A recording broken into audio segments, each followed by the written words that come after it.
Okie dokie. So we will go ahead and get started. Hopefully I didn't throw everybody off too much by switching the accounts, but unfortunately the first one I had set up was not under the paid account, so it would have kicked us out after 40 minutes. But we are going to talk today about the different types of leaky gut, management of them, diet strategies, and testing strategies. So first off, we just have to do a little bit of a disclaimer, since I am not seeing any of you in person, and looking at a test of yours, like this is not a diagnosis technique. Um, so I can't say, oh, you have SIBO, you should do this because I haven't seen you in person.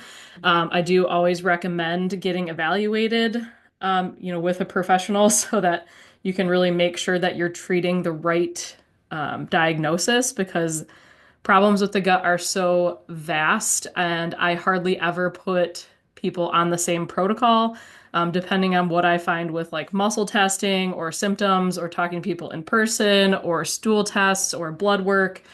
There are a lot of different root causes to gut dysfunction, and it can be anything from, maybe you have a parasite infection, maybe you have a detox issue, maybe you have a methylation issue, maybe you have an immune issue, maybe you're super constipated and the lack of movement is causing all of these problems, right? So, as much as I would like to say that the protocols here are going to apply to everybody, really the only commonality between all of the diagnoses is inflammation. So that's the only thing that maybe everybody could blanket work on is inflammation. The other nitpicky things, it's definitely better to, get a proper diagnosis so you know that you're doing the right thing.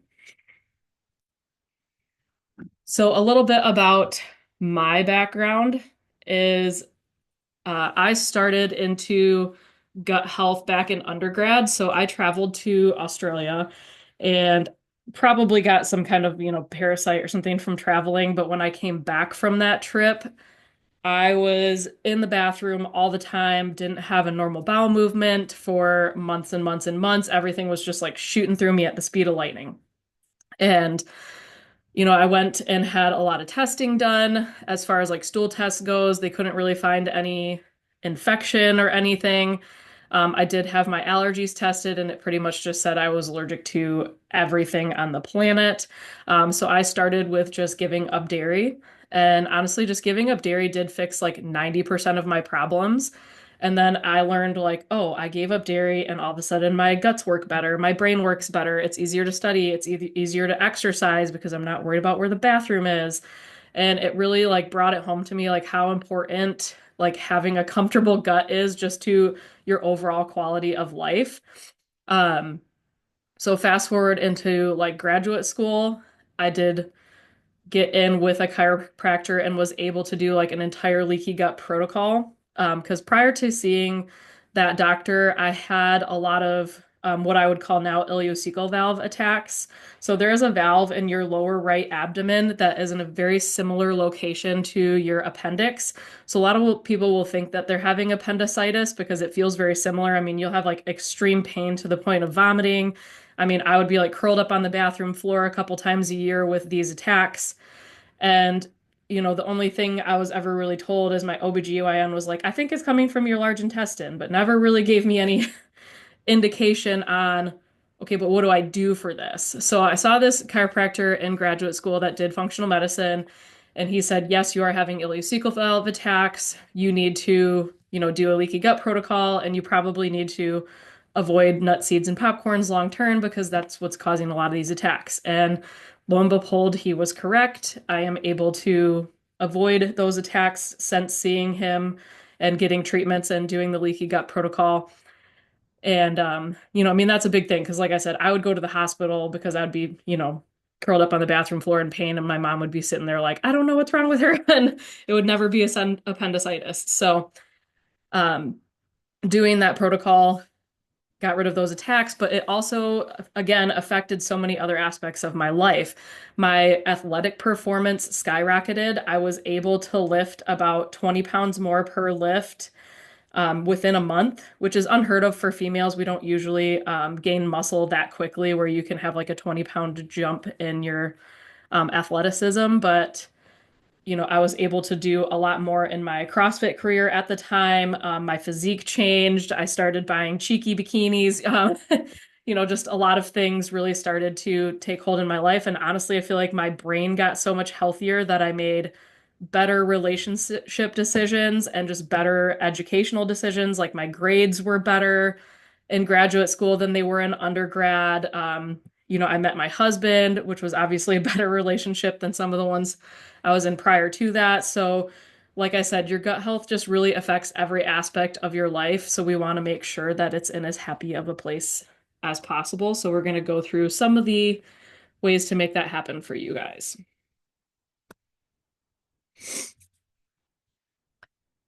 Okay, so this is our flow of activities for today is talk about the different types of leaky gut, testing, why certain foods can trigger each of those, possible restoration with supplements, foods that heal versus foods that cause problems, and then appointment options for what you could do in our office. So, like I said at the beginning, the common thing between most leaky gut patterns is inflammation. So, inflammation is just the body's normal response to attack, right? So, anytime your body perceives something wrong in an area, it's going to send a bunch of blood cells there to try to fix the problem, right? So, if you fall on the cement and you scrape your elbow, right, it's going to get red, it's going to get swollen, there's going to be sometimes oozing. There's just going to be like a lot of what I call like your fighter jet cells are sent to that area to try to heal the area. And obviously, the area hurts while it's trying to get healed, but then it gets better. The problem with a lot of gut dysfunction is we have what we call chronic inflammation, where we never recover from that scraped elbow. It's always happening over and over and over again. And I'll show you guys a picture a little bit later of what that looks like. But the inflammation never calms down enough for your body to go back to what we call homeostasis, which is the healthy healing part. It just keeps being re-injured, re-injured, re-injured. So what we need to figure out is what is causing that inflammation. And that's where things can get different from person to person, right? Because one person's inflammation could come from that they're not detoxing, while another person's inflammation could be because they just went to Australia and they got a bug, right? So we have to figure out, what is causing the inflammation, but putting out the inflammatory fire is a good step in any gut restoration protocol, which we will include here shortly. But some of the other common things people experience is weight issues. And it can be like drastic weight loss or drastic weight gain or weight loss resistance, or honestly, just a lot of water retention, which seems like a weight problem, but it's really just fluid retention from the inflammation. Most people will have brain fog because our brain and our gut are mirror images of each other.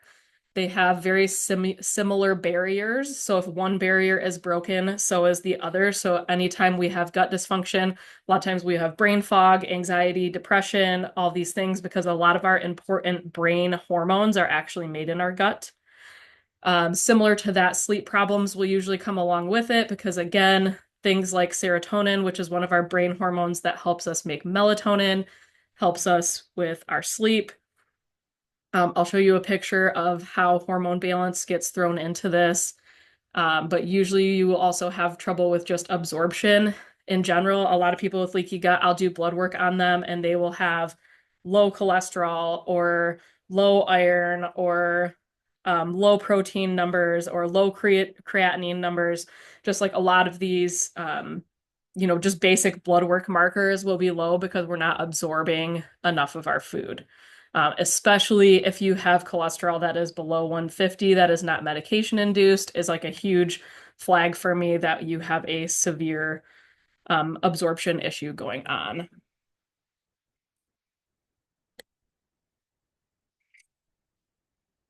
So let's see if I can get rid of the captions for a minute so that you guys can see this better. Um, okay, so this is a really good picture to remember for today because, like I said, inflammation is the common factor with most gut diseases, right?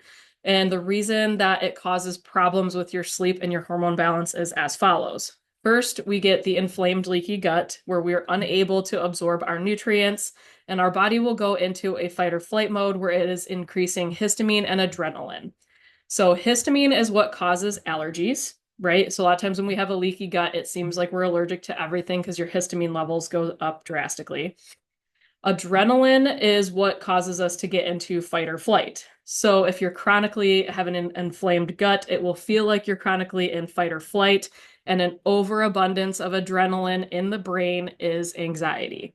So you can see how an inflamed leaky gut just in stage one is going to give us allergies and anxiety, right? So then we get into stage two, which is where it starts to affect sleep. So melatonin doesn't work in the presence of adrenaline. Adrenaline and cortisol are much stronger hormones because if your house is on fire, you want those hormones to wake you up and get you running out the door. It doesn't want melatonin to take over and make you sleep through the fire so that you die, right? So adrenaline and cortisol are trying to save your life. Unfortunately, sometimes they're secreted when we don't want them to be, and it causes massive sleep disorders. One of the main things that I see with patients when I put them on a gut protocol or a liver protocol is every single person tells me that their sleep improves. Stage three is where we get into hormone dysfunction.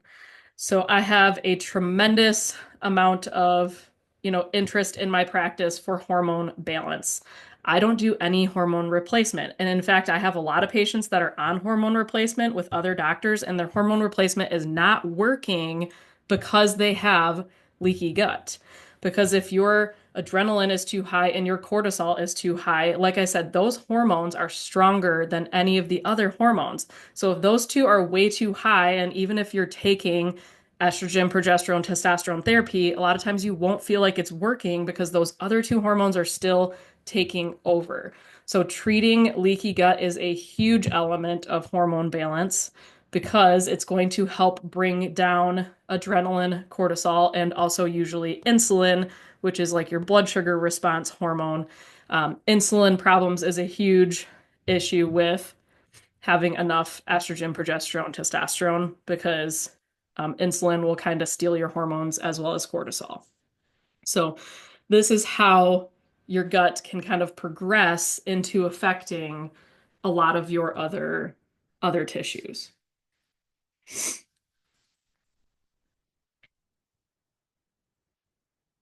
So here is a picture of just what leaky gut looks like in a photo. So usually on the left side of this photo, you have these tight junctions in your gut that are healthy, that protect things from getting in the bloodstream, especially infections. People with leaky gut tend to feel like they get sick all the time because every single pathogen that you swallow gets into your bloodstream, right? So your gut is supposed to be your main barrier to the outside world, right? So think about it. If you're out and you're like, on an airplane and you touch something and then you touch your mouth or you touch your nose, you're swallowing pathogens from those things. And then they're supposed to be neutralized in the gut, right? But unfortunately, with leaky gut, we don't have these healthy barriers in place, and then the pathogens can get in.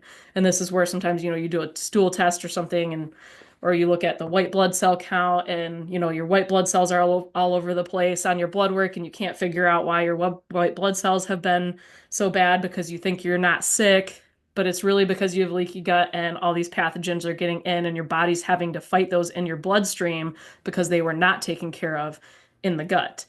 Other things that can get through is food allergens like gluten. Like anytime an entire protein gets into the bloodstream, your body is going to have an allergic reaction to it. Your body doesn't have an allergic reaction to foods that are broken down into the tiny constituents. When the food's not broken down and it gets into the bloodstream in a whole protein, it's going to cause an allergy, which causes a lot of our food tolerance. And a lot of those foods look very similar to our organs. Like gluten looks very similar to your thyroid. So if you're constantly having gluten get into your bloodstream, it can cause you to react to your thyroid in a negative way, which can show up as, let's say, thyroid antibodies are positive, but maybe your other thyroid numbers are normal. And that's because your body's fighting your thyroid because it mimics gluten. That's just one example. There's other reasons that Autoimmunity can happen, but that's one mechanism that these things can happen.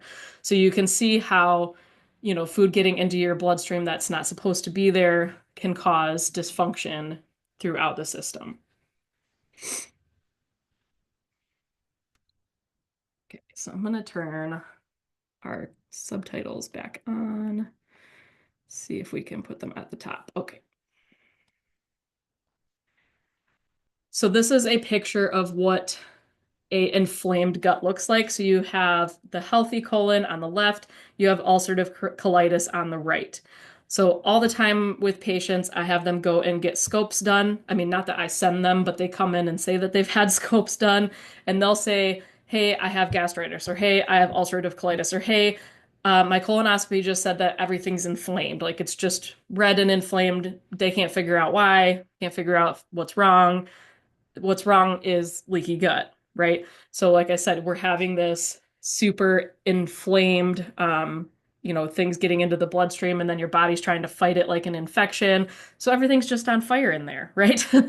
And there can be a lot of things that cause that, from, bugs to trauma to toxins, lack of detox, neurological stress, hormones. Um, and I say neurological stress because extreme stress does strip your gut lining. So, like the first leaky gut study they ever did was actually on burn victims, and they saw that burn victims all had leaky gut because their body was going through that extreme stress. It actually caused them to shed their gut lining, and we do have times in our life where maybe you're going through something extreme that you can actually just shed your gut lining because of extreme stress.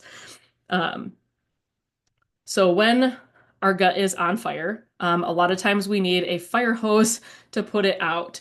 So I always have new patients come in and they do all their homework, right? Like they'll be like, I eat healthy, I gave up gluten, like I started eating paleo or something, and they're trying to do like all the right things in their diet. But unfortunately, sometimes doing all the right things in your diet isn't enough to put out the inflammatory fire, right? So going at things with like only diet changes is like going at a house on fire with a squirt gun.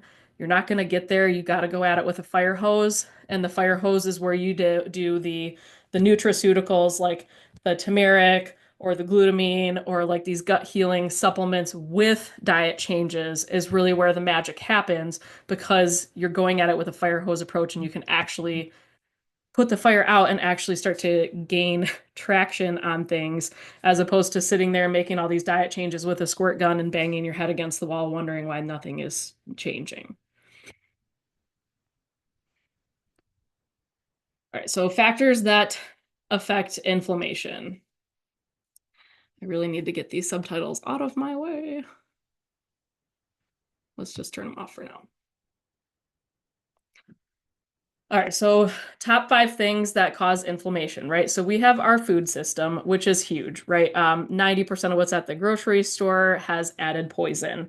And I don't say that sarcastically. I mean, literally, when you read the labels, it looks like a chemistry equation of things that our body doesn't recognize.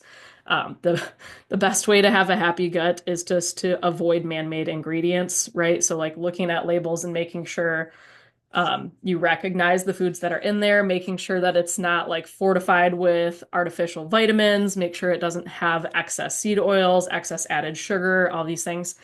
Um, Toxins is something that obviously it can be tricky to control our outside world, but we want to make sure that we can actually detox those things when we're exposed to them. Bugs are huge as far as, gut infection goes, and that's something that you can use stool testing to identify. Hormones can dictate gut function. For example, when you look at estrogen and progesterone, estrogen a lot of times tends to speed the gut up, progesterone tends to slow it down. If you have an imbalance of those two in the body, it can change how fast your gut is moving.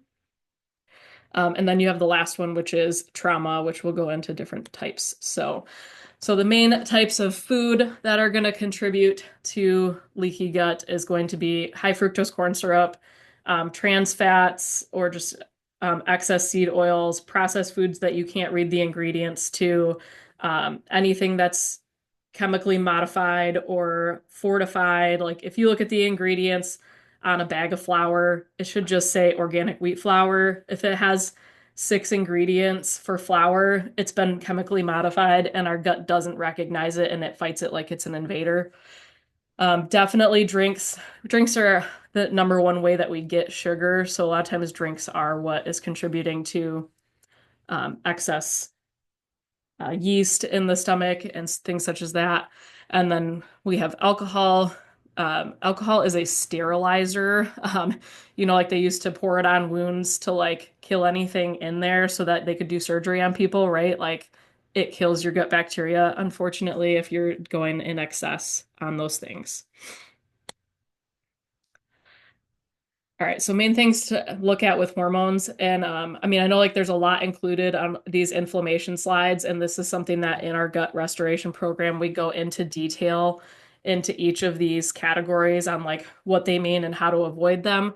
But I just really want to bring it home to you guys, like all of the different things that can contribute to leaky gut. So, like I said, if you're at home making diet changes and feeling like you're not gaining traction, it's because there's so many other factors that can be involved. Um, so on the hormone side of inflammation, we have hormone disruptors. So those are going to be things like our plastics, like BPA. It can be things that you're putting on your skin from like lotion or cosmetics. Especially for females, our hormone disruptor load is like a million times that of guys, right? Like you look at a guy's shower and they have like an all-in-one shampoo, conditioner, body wash, and that's like the only thing they use. And then you look at the women's side of the bathroom, and there's 80 different products between makeup stuff and hair stuff and skin stuff, and a lot of that really adds up to being overburdening to your liver when you are exposed to all of those. Um, Sugar is a huge hormone disruptor because, like I said on earlier slides, the hormone insulin can really like negatively affect your estrogen, testosterone, and progesterone balance.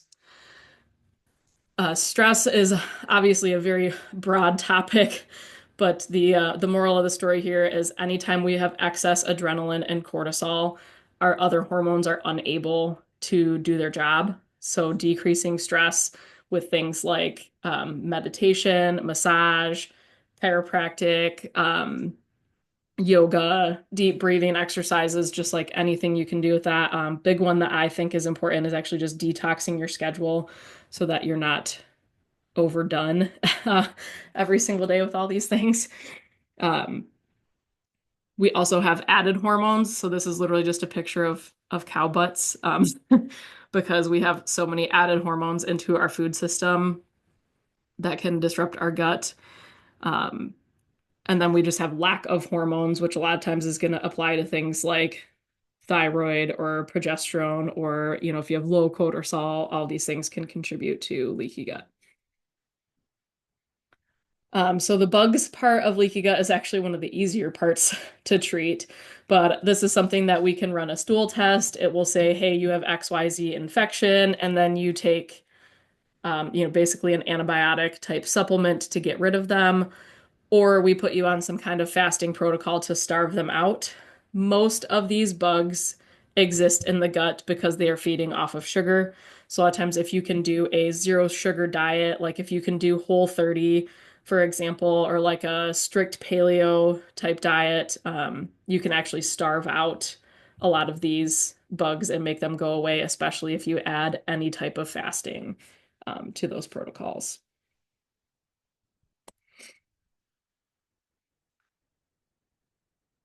Yeah, so I kind of jumped the gun and said most of this already, but most of our toxins are in cosmetics. With plastic, my rule is never heat plastic, never microwave plastic. Anytime that you heat plastic, it is putting it straight into your food or drinks. This is especially important for coffee. If you are a Keurig user or if you're using a Starbucks cup every single day, strongly suggest bringing your own mug that is like ceramic or metal so that you're not getting you're not drinking plastic, and then having literally any type of water filtration system. Anything besides tap water is great. We use a Culligan in our office and at our home. I like it because it's a reverse osmosis system that just goes under my sink. They come in maintenance it every couple of months, so it's very easy peasy and it definitely tastes way better. All right, so the trauma side of things is something where I definitely encourage getting any type of therapy for, because you can have extreme gut issues just because your cortisol is through the roof if you're going through a traumatic event. So I see this with people all the time if they're going through a family trauma, like somebody's in the hospital, or if they're going through a divorce, or if they're just going through like a major life change, like even graduating from school and deciding what you're doing with your life. These are all things that can really just put your cortisol at such a bad level that your gut cannot heal.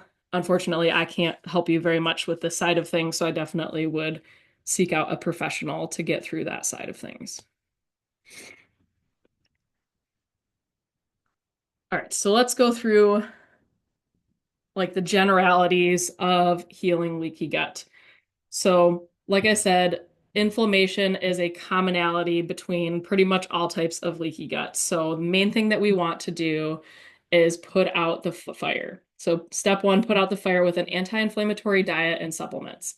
So, the diets you're going to want to look for, like I said, Whole30 is awesome. Paleo is awesome. Autoimmune paleo is even better. Those are going to be the best categories as far as diet goes for healing leaky gut. Um, it gets a little bit trickier with SIBO, but we'll get to that in a couple slides. And then supplement wise, like the best anti-inflammatories are going to be vitamin D, turmeric, resveratrol are kind of going to be your hard hitters for anti-inflammatory, but I'll show you guys a few pictures later on of some of the stuff that we carry. Step two is going to be to kill the bugs. If you have a infection, like a parasite, bacteria, yeast, fungus, there are supplements available to do like a parasite cleanse or to kill off yeast. I mean, we have one that's literally called yeastonal, peristonal, HPLR. Those are all to help kill those bacteria that go with it. Then we have rebuilding the flora. So rebuilding the gut flora is important just for longevity because the more types of bacteria you have in your gut, the better you can absorb your food and the healthier you are long term. So this is where prebiotics or probiotics come in. Probiotics are something you're usually going to take in a supplement form or from like kombucha or kefir or like any type of fermented food. Prebiotics are root vegetables. So anything like sweet potatoes, carrots, rutabaga, turnip, parsnip, just like any of those things that grow underground are going to be your best prebiotics for regrowing the gut bacteria. Step four is going to be clear out the crud, which is where we need to work on detox and making sure that the liver and the gallbladder are optimized. The liver and the gallbladder are very much in charge of pooping. So gallbladder is like WD-40 for the guts. The liver produces most of what is used by the gallbladder, so you definitely need those two things to be in a happy place in order to keep things moving. And then step five would be retraining the brain to have better relationships with food and not self-sabotage on purpose. Because I find most people know what a healthy diet looks like, but there's a trouble with, following through and implementation. I mean, this can be especially true if you feel like you're stuck in fight or flight. If you're stuck in fight or flight, your brain is like just too exhausted to make good decisions about food, or you just have like decision fatigue where you can't make good decisions about your food. So a lot of times, through the course of our gut restoration protocol, we really try to change people's relationship with food to think about, eating to replenish your body, eating for health, and not thinking of things as cheat meals. Like I hate when people say, I ruined my diet or I cheated or I fell off the wagon or whatever. Cause I'm just like, you're allowed to have fun. You're allowed to have cake at the wedding. You're allowed to have, a drink at somebody's graduation or, whatever the case may be without completely ruining your progress. The problem is a lot of times people have one bad thing and then it will turn into 3 weeks of bad things. So what I try to teach people is that, sometimes you do need to have fun. We have a very emotional relationship with food, and, you should be allowed to, have fun when it's necessary and then reel it back in and just try to eat for health. Just be like, you know what, I'm eating well because I respect my body and I want to feel good, and I'm not trying to self-sabotage because my brain is not balanced at this time, right? So I've had a few people recently. I had a patient that was actually able to graduate from therapy. She was in therapy for food eating disorders, and her therapist actually said, like, through healing her gut and through doing the program at our office, that she was able to graduate from therapy and that she no longer had an eating disorder. Because a lot of times when we can, you know, fix those gut bacteria that are in control of your brain and get you out of fight or flight and get you out of the high cortisol ranges, your brain actually will work better and you can have a better relationship with food for the long term.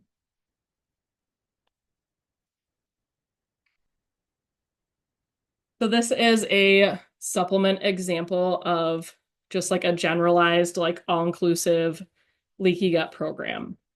So the first couple weeks is going to be this list on the left here, where we're doing an aggressive anti-inflammatory program with these products. These are all things that we carry in our office, in our store. And then we have weeks, 2 and beyond, where we go into the repair, we go into the recolonize with probiotics, we go into, killing any bad bacteria, yeast, parasites, all those types of things. And we have very extensive written cards that come with each type of protocol if that's something that you're purchasing.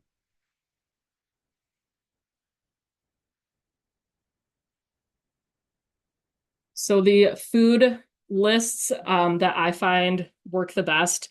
So I almost always use this, avoid list and then this eating list. There's a few modifications I make for certain people if I think you're really reacting to a certain healthy food, but most of the time, eliminating the high sugar things like sugars, high sugar fruits, the grains, a lot of like the gluten and dairy. Pretty much all of those are eliminated because most of those contain high amounts of either sugar or added hormones. So avoiding those types of foods is really going to gain traction on most gut conditions. Like I said, this is very consistent with like a Whole30 or an autoimmune paleo if you need like cookbooks or if you need other resources to follow food wise, like finding recipes on Pinterest or whatever it is. Uh, you will see that there are some, healthy foods on this list. So it's not that all these foods need to be eliminated permanently. They just need to be eliminated long enough to put that fire out, like I had said earlier, right? So if we're going for the fire hose approach to put this fire out, then a lot of times we do have to eliminate all these foods, even the ones that are seemingly healthy, right? I get this a lot, especially in, with like the peppers and the tomatoes and the beans and that type of thing. So you're like, oh, well, those are healthy. Those are supposed to be good for your gut because they have fiber and all these things. And I'm like, yeah, that's awesome down the road when your gut's not on fire. But unfortunately, a lot of these foods are very abrasive to the gut. And, if let's say your gut's on fire and then you're sending a food that's the equivalent of sandpaper down there, even if it's a healthy sandpaper, it's abrasive and it's not going to allow your gut to heal because it's just going to be painful. This is especially true for nuts and seeds. Like one of my mentors was like, you eat popcorn, you might as well just think of it like little ninjas with swords just like swirling down your intestines, just because they're so abrasive on the lining. And like I said, if the lining's on fire, you can't put those abrasive foods down there. It's just not going to feel great. After you've done usually like 4 to 6 weeks of this type of food eating, you can gradually start to add in the healthier ones, right? So let's say you do 6 weeks of like eliminating these foods, and then you're like, you know what, I really want to see if I can handle tomatoes because tomatoes are, let's be real, they make life easier because they're in 8 million different sauces. So add in tomato sauce and then give your body 3 or 4 days and see, is it causing inflammation? Is it causing my old symptoms to come back, right? Because like after 6 weeks, you should have resolution of most gut symptoms. in my experience. I have a few people that have more complicated cases and it takes us, more in the line of like 6 months, especially if you have a severe autoimmune disease. But barring the severe autoimmune disease, you should be able to gain huge traction on the gut in 4 to 6 weeks because your gut regenerates every 14 days, right? So at that speed of regeneration, you should be able to make huge impact on the gut. And if you're not making a huge impact on the gut in like a month, month and a half, then there is some kind of like autoimmune disease or severe deficiency that is blocking your progress because most people are able to see a huge level of healing in that amount of time. That is like my favorite part of treating the gut is it responds so quickly. Unlike when I'm treating hormones and I have to tell people, hey, this is going to be a 6 month to 2 year process because hormones do not respond as quickly as gut health does. It's amazing how fast your body can regenerate things in the gut. And that's because it's so important because, like I said, it is a lot of your immunity. It is a lot of your brain health. Obviously you have to just absorb nutrients to live. That's why, a lot of my in office protocols like my gut restoration program, like, month 1 and 2 are all about healing the gut. And then we get into hormones or, we get into thyroid or we get into brain health or we get into, some of these more extraneous topics. But it's like the gut is almost always phase one. So the foods that we want to include are going to be very simply fruits, vegetables, meat, coconut products, and sweet potatoes or root vegetables. Those are going to be the main things that you want to shop for at the grocery store. Like I said, following paleo type cookbooks. If you need things to be more convenient, you could get things like Trifecta or Factor subscriptions where they send you the meals and you can pick like a paleo meal so that it keeps you on track with healing your gut. But these are going to be the main foods that you want to include because these are going to be foods that are gentler, foods that replenish the good bacteria. I strongly encourage eating cooked foods for any like leaky gut protocol, meaning like anything that goes in a crock pot is the best because it's like softer. Because, like I said, if your gut is on fire, you do not want to put sandpaper down there. So, food that's like cooked down to be more mushy, more similar to like a soup or a baby food texture is going to be a lot easier when you're trying to heal things. Eating a lot of raw salad sometimes can be even too much fiber and too aggressive on the stomach if you have severe gut problems. Even though I know salad is healthy, but it's aggressive because it's just a lot of fiber, and sometimes for the first couple weeks, we got to cook things.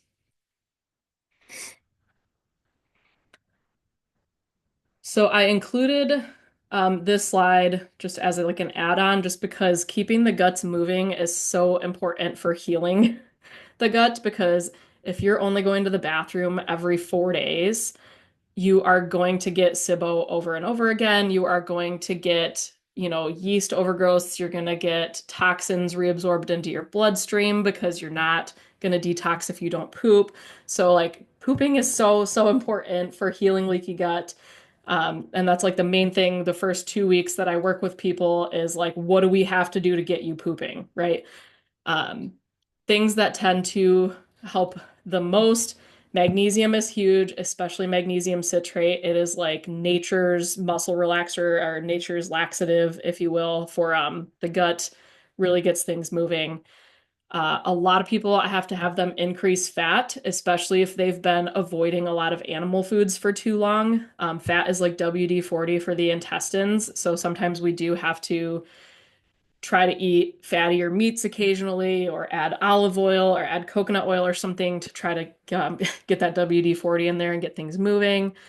Um, but some other things that can be helpful is just staying hydrated, using electrolyte drinks, getting adjusted, getting massage, getting acupuncture. All those things are awesome. Getting moving, whether that's yoga or walking or I always say leg day at the gym. Like if you go do a bunch of squats, that's gonna usually get things moving.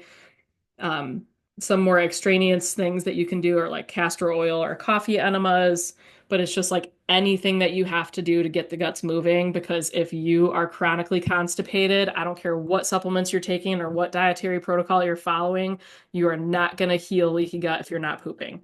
So this is very important, and whatever we have to do to get it moving is what we have to do. Okay, so getting into some of the more extraneous categories of leaky gut. So one is going to be loss of tolerance, meaning you're allergic to the whole world, right? So this is something that, I experienced in undergrad. I was, like I said, I traveled. I'm pretty sure I got an infection traveling, and, I ate whatever I want, drank a lot, didn't sleep very much, it lived the undergrad life. So I was allergic to every single food imaginable on the food allergy like blood test and on the skin test. And after I did a leaky gut protocol, I redid the allergy test and I was allergic to nothing, right? So just following a leaky gut protocol a lot of times is enough to heal a lot of food allergies. Unfortunately, there are some allergies that are severe enough that they don't necessarily heal. This is especially true if you have something like celiacs, which is something you can test for in a lab setting. We use any lab tests now for a lot of our allergy testing or gut testing, any type of blood work, because you can just go on their website. They have every single thing listed with the price. You don't have to have a doctor referral to do it. So if you're like, you know what, I want to test 100 things and see what I'm allergic to, you can literally just walk into their lab and they will run it. Or if you want to go say, hey, I want to have a celiac test done, you can just walk in and they will run it, which is very useful if you're concerned about rampant food allergy types things. But the important thing about food allergies is if you are constantly eating something you're allergic to, even if it's on this healthy list, right? Like I had one lady that blew my mind. She was like severely allergic to beef, which is like never something that I take away from people because beef is a very nutrient rich food, has like all of our B vitamins, like and usually it's very gut healing, but she was severely allergic to beef. So like following that diet would not work for her, right? Like she would have to get rid of beef in order to heal her leaky gut. So this is another thing where, if we are doing a leaky gut protocol or if you're doing stuff on your own and you're like not seeing change, it might be because we need to, test further for allergy components. But all in all, going back to, let's see, one of our slides at like the very beginning here,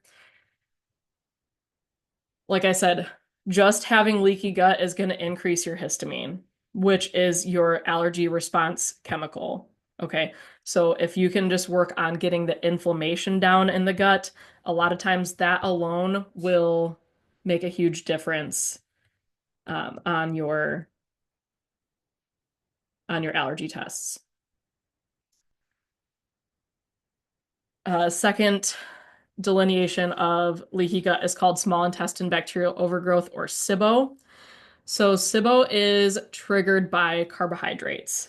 And the very difficult thing about this condition is it can be triggered by healthy carbohydrates, right? So if we're looking at our healthy food list here and you are eating like, let's say you're being a fruitaholic where you're just like eating way too much fruit, or let's say you're eating way too many beets, way too many sweet potatoes, like you're just overdoing it on carbs, even if they're healthy carbs, it can be huge triggers for this condition and it can make it difficult for it to heal.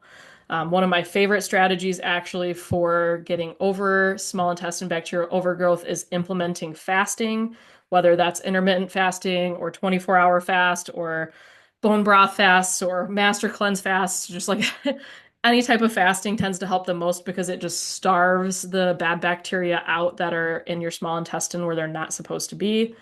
Bacteria are really supposed to be in your large intestine. When they're in the upper part, they cause extreme bloating, um, alternating constipation, diarrhea, so a lot of times like bad body odors, sinus issues, uh, just I mean, yeah, the list goes on and on and on with SIBO because it can trigger a lot of different conditions. but fasting is a huge component for healing it, avoiding a lot of carbs. So doing something like a ketogenic diet actually would be more effective for healing this as opposed to just paleo by itself. But I do have, good food lists available as far as like what types of sugar are the biggest triggers. Um, but really just overall decreasing carbs and sugar is usually what is required for healing this. And like I said, it can mean even healthy carbs and sugar because overconsumption of them is still going to cause those bacteria to thrive where they don't belong. And this is a huge one too that, like I said, is re-triggered by constipation. So if you're not going to the bathroom, you just keep getting it over and over and over again. The last type in here is going to be like your immune compromised type of leaky gut, where it's basically you just don't have a strong enough immune system in general to fight pathogens. So this can be because you have bad white blood cell numbers on your blood work, you have low vitamin D, maybe you're not absorbing protein, or you have like some severe autoimmune case. But a lot of times, vitamin D is a very important part of addressing this. But again, when we go into, our week one supplements on here are all things that are going to help with inflammation in the immune system. Turmeric is an anti-inflammatory as far as like swelling goes, but it is an immune activator as far as fighting infection goes. Same thing, vitamin D is an immune activator as far as fighting infections. So using a lot of those anti-inflammatory supplements is necessary. But a big section of the population that I see this with is people that will like only eat 800 to 1,000 calories a day. So they're literally just not eating enough food, especially not enough protein to really build your immune system to be able to fight pathogens. Protein is extremely important for fighting pathogens. Cholesterol is extremely important for fighting pathogens. So you really just need to, a lot of times, eat more in order to boost your immune system. But unfortunately, a lot of severe leaky gut cases, they just don't eat because everything bothers their gut, right? So they're like, everything hurts. I just would rather not eat because I feel better when I don't eat. But unfortunately, then it depletes our immune system. So a lot of times we do have to make sure that we are cranking up our immune activators and really doing anything possible to get more grams of protein and to rebuild our immune system in these cases. So a few of the supplement protocols that we might use for those three are attached below, and I'll let you guys look at those at your own time.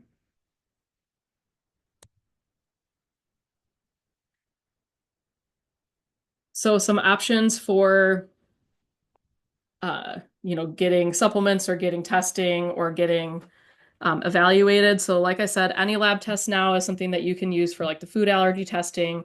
We do have the stool testing available in our office. We do have extensive gut repair protocols. So any of the products that you guys see on these green lists are things that we have available in the office.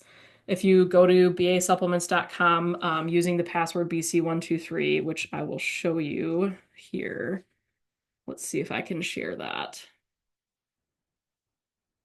Um, so let's share this. So this is the Brookside Nutrition website for like purchasing. So if you go under categories and you go under gut health, I just put price low to high so that you can see the packages. So we have, comprehensive gut repair, we have basic gut repair, we have the stool testing, or we have our whole gut restoration program on here. And, when you look at these, they're going to include a lot of the products that we had on that green list here. So we have our probiotics, we have our vitamin D, we have our anti-inflammatories, our gut repair. The GI Synergy is for, killing the bugs. And then we have the Clearvite and the Hepatosynergy are for helping detox and cleanse the liver. So you can get a whole kit of things, and these always come with instructions for sure with it.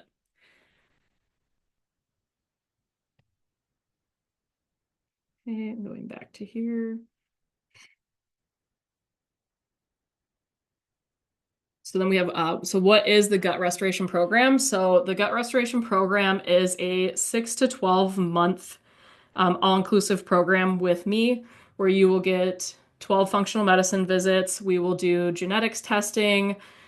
We will do visit by visit, like healing the gut, progressing into healing the liver, progressing into things like heart health, hormones, brain balance, all of those types of categories. So we will really, step by step kind of go through all of your body systems and make sure that everything is optimized for you to have, optimal longevity and, really being able to see somebody for 6 to 12 months is what's required to really see progress. Because, like I said, the gut can make a lot of progress in 4 to 6 weeks, but a lot of these other systems, like hormones, are way longer process to heal. So it's best if we can, see people for longer than one visit. I often have people come in one time, they buy one cleanse, and then they never come back, and they really never truly hit their goals because the reality is your body should heal from the phase that you're in, and then it usually needs something else. Like usually after you heal the gut, the liver needs attention, and that's why, in these repair and clear protocols, it has the gut portion and the liver portion included because we found that just in almost every single patient that is the flow of events. But that is the all-inclusive program with me, which I always encourage, especially if you have really long-standing chronic um, gut issues. If not, there's always things that you can, purchase supplement wise and try to do a cleanse type thing on your own. So our promotion for this event is if you do sign up for a new patient appointment and engage in the gut restoration, like, 6 month program, you will receive a free butcher box um, gift box, which is my favorite way to buy meat. Um, it can be very difficult to get good tasting meat around here. Like I was trying to buy steak at Meijer this week and I was like, yeah, this is kind of a struggle. um, but everything I buy from this website is a step above, like truly delicious. And they really make sure that they're buying from good farms so that everything is well raised. So that is the gift for if you purchase today. But anytime with scheduling, if you go to brooksidenutrition.com, there is a scheduling link right on there for new patient appointments. Or if you have further questions, I always do a free phone consult in with that. So let's see if we can. Does anybody have any burning questions on here? You can write it in the chat, or I can try to figure out how to unmute you. Let's see. It looks like you might have to unmute yourself actually, but go ahead and just shout it out there if you have anything that you're really wondering how it applies to you or how to proceed with appointments or anything like that. Everybody all good?